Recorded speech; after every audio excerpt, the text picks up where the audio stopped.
Eicher motor का profit 2017 से लेकर 2025 तक 3 टाइम्स हुआ है, लेकिन वही टाइम पीरियड में कंपनी का आरओई गिर गया है।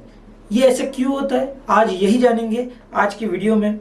हेलो गाइज, वेलकम टू यत्न इन्वेस्टमेंट एकेडमी। मेरा नाम है शैलेश जहागीरदार। आगे जाने से पहले मैं आपको जरूर बता दूं, हमारे रिसर्च प्रोडक्ट्स पे और इंडिविजुअल मॉडल पोर्टफोलियो पे अच्छे खासे डिस्काउंट चल रहे हैं। कूपन कोड रेड यूज कर सकते हैं आप, RED, to get the 60% discount on स्टॉकोमीटर, फंडोमीटर और इंडिविजुअल मॉडल पोर्टफोलियोज। तो हम आज समझेंगे सबसे पहले व्हाट इज ROE और ड्यूपॉन्ट एनालिसिस क्या होता है।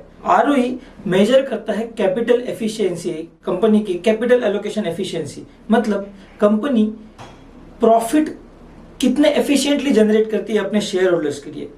सिंपल भाषा में उसका फुल फॉर्म ही बता देता है, रिटर्न ऑन इक्विटी, मतलब टोटल इक्विटी पे कंपनी ने कितना रिटर्न कमाया। तो अगर सिंपल मीनिंग हम समझेंगे, ROE shows how much profit a company earns using share holders money.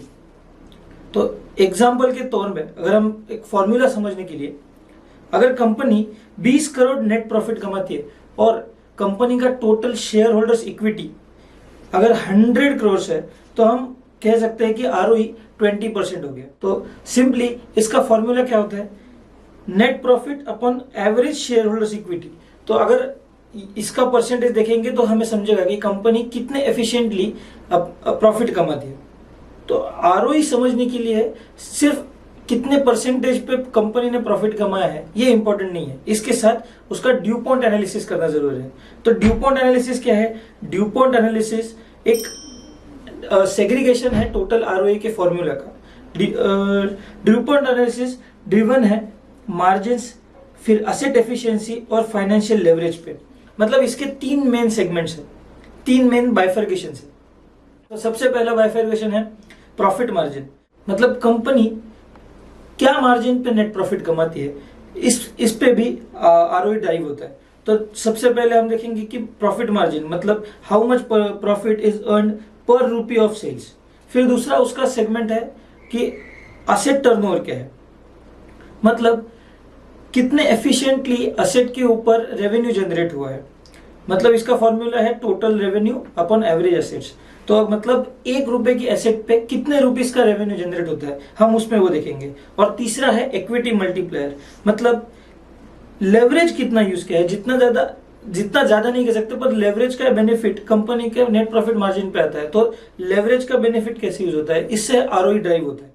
तो अगर हम ROE का फॉर्मूला बाइफर्केट करें ड्यूपॉन्ट एनालिसिस के हिसाब से, तो net profit margin into asset turnover ratio और फिर इक्विटी मल्टीप्लायर, ऐसी तरह से ROE का फॉर्मूला डिराइव होगा ड्यूपॉन्ट एनालिसिस के हिसाब से। तो नेट प्रॉफिट मार्जिन हम कैसे कैलकुलेट करेंगे, net profit upon total sales, जितना मार्जिन बढ़ेगा उतना ROE ड्राइव होगा। फिर एसेट टर्नओवर, मतलब यहाँ पे हम समझेंगे कि एफिशिएंसी कैसी है। तो total sales divided by average assets, तो टोटल असेट्स से हम उसको डिवाइड करेंगे। हम एवरेज लेते हैं क्योंकि सेल्स इज एनुअल फिगर और जो एसेट्स होते हैं वो पॉइंट ऑफ टाइम पे होते हैं। तो बैलेंस शीट में वो लास्ट डे ऑफ ईयर पे पॉइंट ऑफ टाइम पे होगी, इसलिए हम एवरेज लेंगे। और फिर इक्विटी मल्टीप्लायर, मतलब लेवरेज कैसे हम कैलकुलेट करेंगे कि average assets divided by average equity, तो इससे हम करेंगे लेवरेज कैलकुलेट। तो इसमें 3 पॉइंट में, तीनों में हम क्या कंसीडर करेंगे देखने के लिए कि how much profit is earn per rupee of sales, तो हम नेट प्रॉफिट मार्जिन देखेंगे। How well assets are used to generate revenue, इसके लिए हम एसेट टर्नओवर देखेंगे। और हाउ मच डेट और लेवरेज सपोर्ट्स एसेट बेस, तो इससे ये देखने के लिए हम इक्विटी मल्टीप्लायर कंसीडर करेंगे और इसके हिसाब से हम ROE ड्राइव करेंगे। तो अगर हमें ROE, ड्यूपॉन्ट एनालिसिस और कैपिटल एलोकेशन समझना है तो हमें केस स्टडी यूज करेंगे आयशर मोटर की। तो आयशर मोटर का अगर हम देखेंगे तो 2017 से 2025 तक प्रॉफिट 1600 करोड़ से लेके 4700 करोड़, इतना बड़ा है, मतलब एक ऑलमोस्ट ट्रिपल हुआ है। एट द सेम टाइम उसी टाइम फ्रेम में कंपनी का ROE 37% से गिरकर 24% हुआ है। तो ये गिरावट क्यों आई है, डिस्पाइट कि हमारा सेल्स, मतलब एफिशिएंसी, सेल्स की एफिशिएंसी भी ठीक ठाक है। 7000 करोड़ से लेके 18000 करोड़ तक सेल्स बढ़े, मतलब वो भी नेट ट्रिपल तो नहीं हुआ बट 2.5 टाइम्स हो चुके हैं।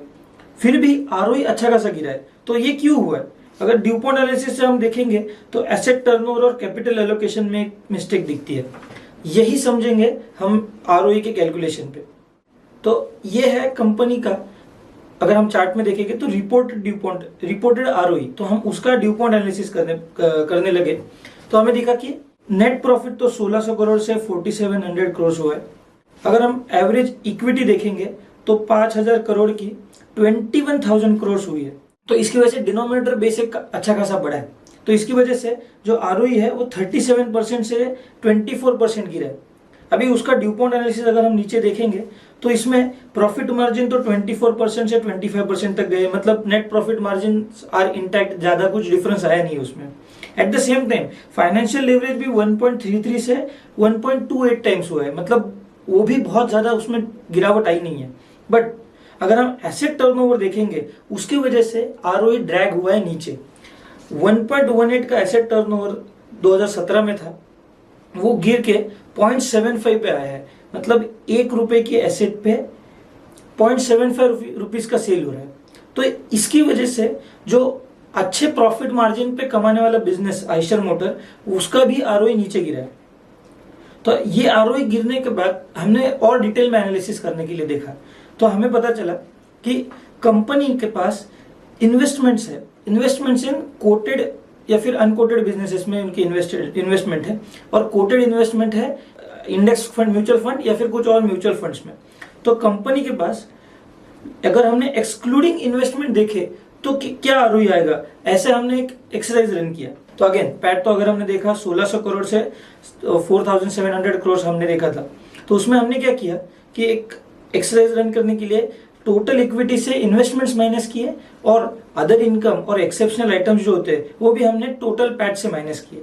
तो ये आ गया एडजस्टेड पैट, जो कि फॉर FY25 3400 करोड़ के आसपास है, और 11,000 करोड़ के जो इन्वेस्टमेंट्स थे वो हमने माइनस करके 9,600 करोड़ के एडजस्टेड कैपिटल हमने कैलकुलेट किया।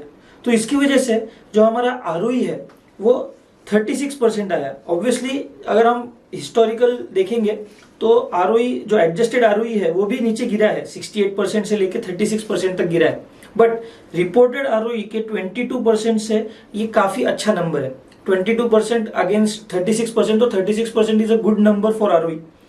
एट द सेम टाइम आप बाकी के ईयर्स भी देखेंगे तो 2023 में 19% की जगह अगर इन्वेस्टमेंट्स हम माइनस करके देखें तो 47% का आरओई है। तो हमने एडजस्टेड आरओई कैलकुलेट किया तो वो अच्छे खासे नंबर पे आए। तो इसका हमने एक ड्यूपॉन्ट एनालिसिस किया तो उसमें भी हमें पता चला कि एसेट टर्नओवर पहले से बहुत गिरा हुआ है, 1.87 से 1.22 है, but at the same time ROE के नंबर्स इतने खराब नहीं है जितने वो होने चाहिए थे। मतलब कोर एफिशिएंट बिजनेस, जो कोर बिजनेस है, जो बाइक्स का बिजनेस है, वो एफिशिएंटली रन हो रहा है। तो कंपनी का मतलब यही पे इश्यू आता है कि कंपनी ने इतने इन्वेस्टमेंट्स किए क्यों है।